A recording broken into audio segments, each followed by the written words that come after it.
until they stop. Incidentally, that car was being driven by Emanuele Pirro, and look now as Glenn Seton really charges through. Our BP Racecam showing some graphic shots. That's Phil Ward in the Sefco Benz on the inside, and Seton having a real battle on his hands at the moment with Jim Richards. He must have been crying. There's some water on the lens of our Racecam. It's crying. That's our BP Racecam that will ride with Glenn Seton throughout the day in the number 15 car. Chicotto in the middle of a Nissan sandwich at the moment. See if George Fury can make a move on the Venezuelan as they head up Mountain Straight this time.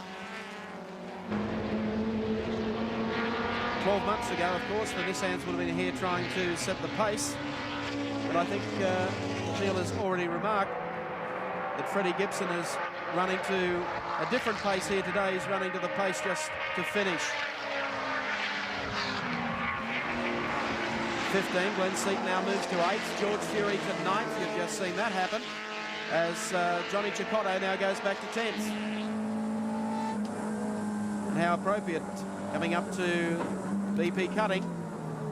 See what sort of pressure Glenn Seton could put on Jimmy Richards. The little M3 is amazingly fast over the top of the mountain. Isn't it incredible how performance changes so quickly in this game? Last year it was Gary Scott who was the pacer in Hardie's Heroes. He did a time of 2:17. This year on a new track with 40 extra metres, we have a Texaco Ford Sierra that's done a 2:16. And it was supposed to add 4.5 seconds to lap times. Well, Glenn Seton is a man very hard at work at the moment, uses every centimetre of the available road at the top. This is Skyline. Driver has no idea of what's to come in the right-hander as he crests the brow. Down through the dipper, and look at the nimble M3 through there. Jim Richards, a master at work, getting the car through there very quickly. Only about 960 kilograms. 2.3 litre fuel-injected 4-cylinder engine being chased by a turbocharged Nissan. And handling and brakes are the BMW's forte. Now on lap number 16, the Maserati by Turbo is about to get the bypass here from Jimmy Richards and Glenn Seton. This is where Seton closes on Jimmy Richards down to Caltech's Chase, the right-hand king. Now cross to the left-hander. He can get himself well sorted here. Jim's having to drive offline a little to try and round up Armin, the 1985 James Hardie winner, who then drove with Tom Walkinshaw, and now Richards swaps to the inside. Armin's a professional. He knows he doesn't want to hold up a good race. He's got a perfect score at Bathurst, although I think that'll fall away this weekend. He won the Group A class in 1984 at its instigation in the Mobile Rover. Picked up a victory the following year in the Jaguar. And look at George Fury in car number 30 trying to find a way through on the inside of his teammate.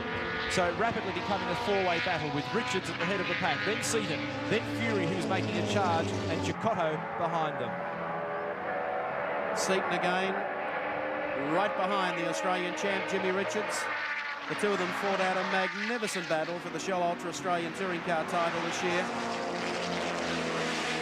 So the BP Teamsters, Glenn Seton and George Fury.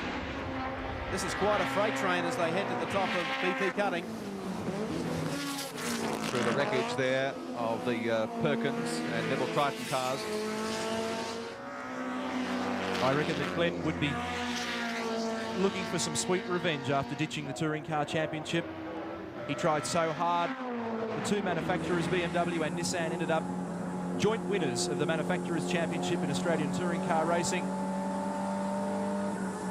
By the way, the 40 BMW is still in the pits. They're still working on it. There are so many people, they're getting in each other's road. The stewards are there and they're arguing with them as well. I don't think they're ever going to get back out on the track, not at this rate. The interesting thing is that, of course, the BMW teams from Europe came here with 6 cars.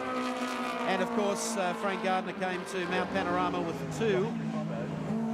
And Jimmy Richards at the moment is leading the BMW contingent, make no doubt about that.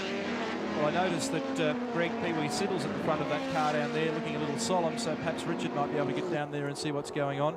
And I hate to argue with our computer, but that is the Emanuele Pirro BMW. Yes, correct. Yeah, and they've downed tools there as well, so I don't think it's going to go anywhere in a hurry. Back to the battle. Look at this.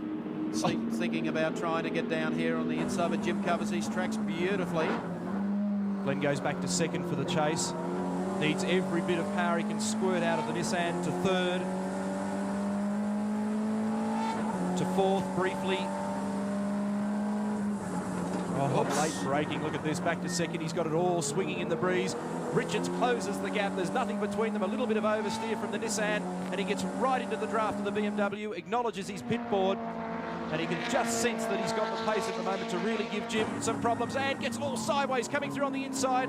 Big fistfuls of opposite lock, and that'll probably allow George Fury to get just a little closer. Shades of the final round of the Australian Touring Car Championship at Oran Park, the battle between this pair. That 40 BMW is up and running again, by the way. Well, poor old Jim is giving Glenn Seton cardiac arrest. Georgie Fury chiming in. George also has to contend with Johnny Cicotto, who sits just back behind him. Jim is doing a giant killing job here in the M3. The 44 JPS car heading up to BP cutting again.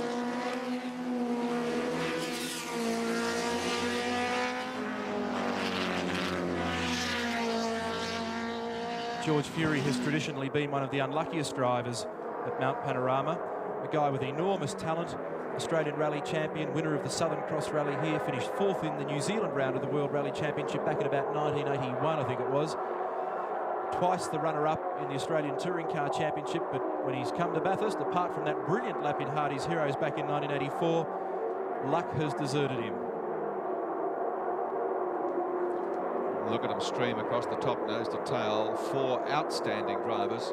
Richards, Seton, Fury, and Cicotto, of course, no introduction, former world motorcycle champion.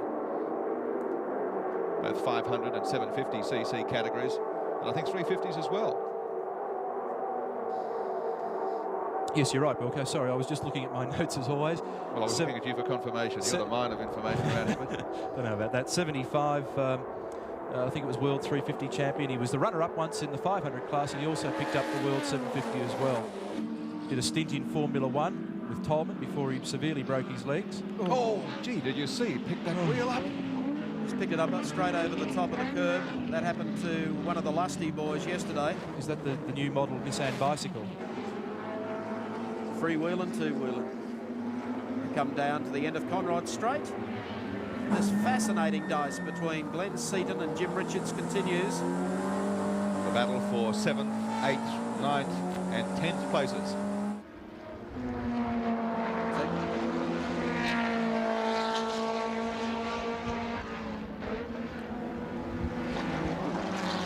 Sweep out on the approach to Mountain Straight again. We'll see whether or not Seton, if he can make a run at Richards. Over the crest there. Here he comes, down the inside. Moment of truth for Jimmy Richards. Look at Fury. Fury going to try and see if he can sneak down there as well. Here comes the farmer. They work their way up Motorcraft Hill. Jimmy Richards will have the line for the next turn, but George takes it in deep. Will Richards give way? George is very wide as they come out of the turn. Power on. Turbo boost. Door handle to door handle. And the Nissans get through on the inside of the JPS BMW. Sensational stuff through West End Bend. Where are all those people who said the BMW had no torque? The thing was sensational coming up the mountain, right through to the cutting and even to the top. Gave away literally nothing to George, and it was only the better line that in the end got him through. Seton goes through. Fury. But of course, Jimmy Richards will keep the pressure on them on the way to Forest Elbow. Well, you watch Jim give George plenty to think.